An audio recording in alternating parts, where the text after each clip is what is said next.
उभा केली. आम्ही 5 वर्ष त्या कारखान्याचा पाठपुरावा करतो या कारखान्याच्या कारभाराची सुधारणा होण्यासाठी.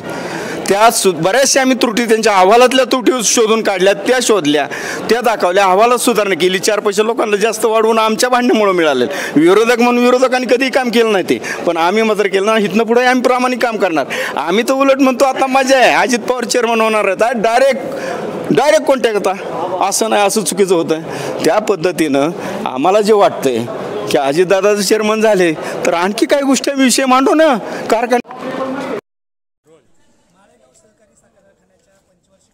मतमोजणी माझ्या पाठीमागे असलेल्या अभियंता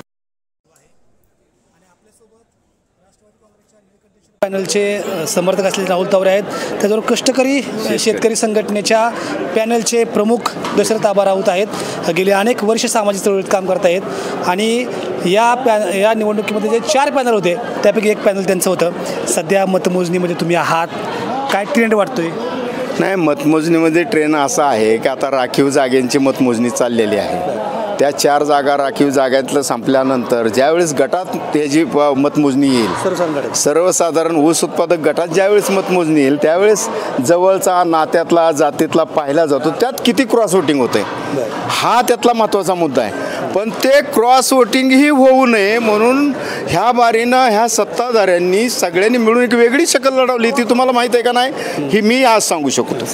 कारण त्यांनी अशा पद्धतीनं केलेलं आहे, 300 आणि 200 ते 300 मताचा असा एक बूथ केलेला आहे. असे त्यांनी 66 बूथ केलेले आहेत. पण त्या बूथ करताना आमची ज्यावेळेस सिरियल आम्ही ज्यावेळेस सभासद म्हणून ज्यावेळेस साखरेचं कुपन काढतो त्यावेळेस आमच्या नावावर नसती. पण आता मात्र मतदार यादीतली सिरियस आडनावावर न लावलेले, त्याच्यामुळे पहिल्या पेटीत 300-400 तावरे आलेले आहेत. दुसऱ्या पेटीत आमच्या गावातल्या पेटीत 200-250 आठवळे आलेले आहेत. 15ला गेलं तर 300-400 जगताप एका पेटीत आलेले आहेत. त्याच्यामुळं अजितदादाला हे कळणार आहे नेमकं की जगतापांनी मतं कोणाला दिली, तावरेंनी मतं कोणाला दिली, आठवळेंनी मतं कोणाला दिली. हा फॅक्टर कोणीच जाणून घ्या ना. हे काय नेमकं चाललंय? अल्फाबेटिकल प्रमाणे केला म्हणता यादी, मग आमची दवरनं शेवटी पत्रका काढता आणि आता इथं मात्र निवडणूक यादी आडनावावरून काढलेली. आणि त्याच्यामुळं हा दबाव पैशापेक्षाही वाईट आहे. हा दबाव पैशापेक्षाही वाईट आहे. पैसा गवून मी मानतो, पण हा एक सार्वजनिक दबाव टाकलेला आहे ना. हे कुणी त्यांनी खुडून दाखव हे कसं केलं म्हणून आम्ही अधिकाऱ्याला विचारलं की बाबा ही तू एका गावातली तरी मतं एकत्र मिसळ. तो म्हणला तसं नाही. हे का मला का वर्ण परिपत्रक आलंय म्हणजे 2 वर्षापूर्वीच हा कायदा बदललेला आहे काय. आणि अशा पद्धतीच्या याद्या केल्यामुळं आता ही थोडं कॅटेगरीतलं चाललंय. पाहू यांचं रणकंदन ऊस उत्पादक गटात कसं होतंय. ती तुमची परिस्थिती कशी आहे? आमची परिस्थिती हवा का पवार साहेबांसारखा पॅनल सुद्धा फेकला जातोय. आम्ही तर एकदम नगण्य आहे. आमच्या डोक्यात कोणाचा हात नाही. ह्यांनी जे एका मताला 20,000 दिले ते आमचा 20,000 खर्च आहे एका माणसाचा. आम्ही 15 जण 3 लाख रुपये वर्गणी केली आणि निवडणूक पार पाडली. पण आबा तुम्ही गेली अनेक वर्ष ह्या निवडणुका लढवत आहात, काय तुम्हाला वाटतं सर? नाही आत्ता कसं आहे ते सत्तेत आहेत, मंत्री आहेत, त्यांनी मोठे मोठे आश्वासनं जाहीर सभेमध्ये दिलेले आहेत. जाहीर सभेमध्ये मोठे मोठे आश्वासन त्यांनी दिलेले आहेत. मी कारखान्याचा कारभार पारदर्शक करील, मी खरेदी ऑनलाईन करील, मीटिंग सभासदाला ऑनलाईन दाखवलं जाईल, तुमचा कारखाना कायम पहिल्या 5 मध्ये येईल, कायम 1 नंबरच्या भावात राहील. अशा माध्यमातून कायम वीज प्रकल्प असेल किंवा डिस्टलरी प्रकल्प असेल त्याला मदत करील. शेवटी माणूस काय म्हणतं, बाबा हा राज्याचा मंत्री आहे, मंत्री असून बी अर्थमंत्री आहे. आपल्याला जर काय निधी मिळून जर आपलं काय भलं होत असेल तर त्या माध्यमातून थोडा फ्लो गेला. दुसरा हा जातीचा आडनावावरून काढलेली अल्फाबेटिकल यादी त्याच्यावरून काय दबाव निर्माण झाला. तिसरा साम दाम दंड ही तर पहिल्यापासूनची भाषाचा विषयच नाही काय येत. त्याच्यामुळे सामान्य माणसाला नेमकं काय आहे ते काहीच कळना. आपल्याबरोबर राहुल तावरे आहेत. खरं तर निवडणुकीच्या वेळी अर्ध सल्लागार म्हणून तुम्ही काम केलं अजितदादांचं. काय साधारणपणे ट्रेंड दिसतोय, कसं वाटतं मला? आता सध्या जर आपण जर मतदानाची आकडेवारी पाहिली अनुसूचित जाती जमातीमधून 7,722 मतं आतापर्यंत मोजून झालेली आहेत. त्याच्यामध्ये आता राष्ट्र नीलकंठेश्वर पॅनलचे रतनकुमार भोसले यांनी निर्णायक अशी 416 मतांची आघाडी आता पहिल्या फेरीत घेतली. 416 मतांची आघाडी आहे. खरं तर 416 मतांची आघाडी 6,500 किंवा 7,000 मतात कमी वाटत नाही.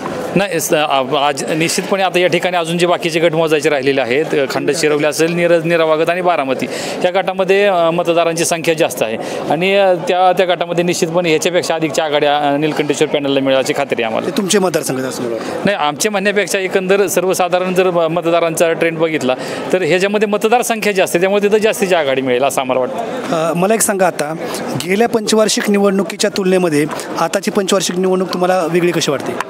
आताची पंचवार्षिक निवडणूक ह्या अर्थाने वेगळी की याच्यामध्ये उत्स्फूर्तपणे मतदारांनी मतदानासाठी बाहेर पडलेले आहेत, मतदाराचा टक्का वाढलेला आहे.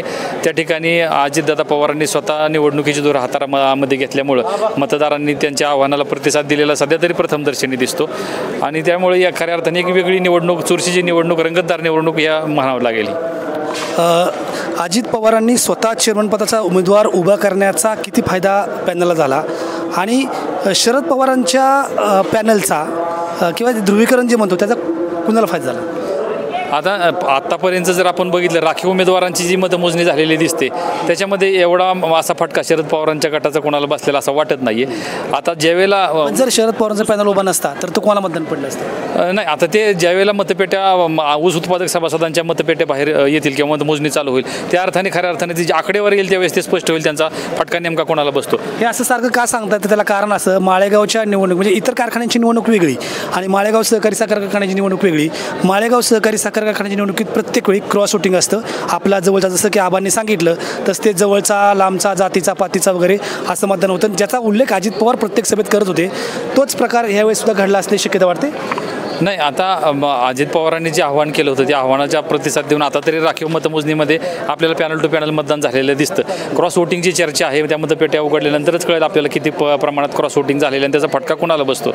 आणि आता आपण जे पद्धतीने सांगितलं मतदार याद्याच्या बाबत आता आमच्या राऊतसाहेबांनी जो विषय मांडला त्याच्यामध्ये एक आवर्जून असं सांगावंसं वाटतं की ज्यावेळेला मतदार याद्या प्रसिद्ध झाल्या, त्या प्रारूप मतदार याद्या प्रसिद्ध झाल्यानंतर हरकत घेण्यासाठी संधी होती, वेळ होती, ती हरकत अद्यापपर्यंत कुणीही नोंदवलेली नाही. त्यामुळे आता मतदान प्रक्रिया पूर्ण झाल्यानंतर मतदार यादीवर आक्षेप घ्यायचा आणि त्या दृष्टीने आरोप करायचे सत्ताधाऱ्यांचा. आक्षेप नाही आहे त्यांचं, असं म्हणणं की ट्रिक्स होती.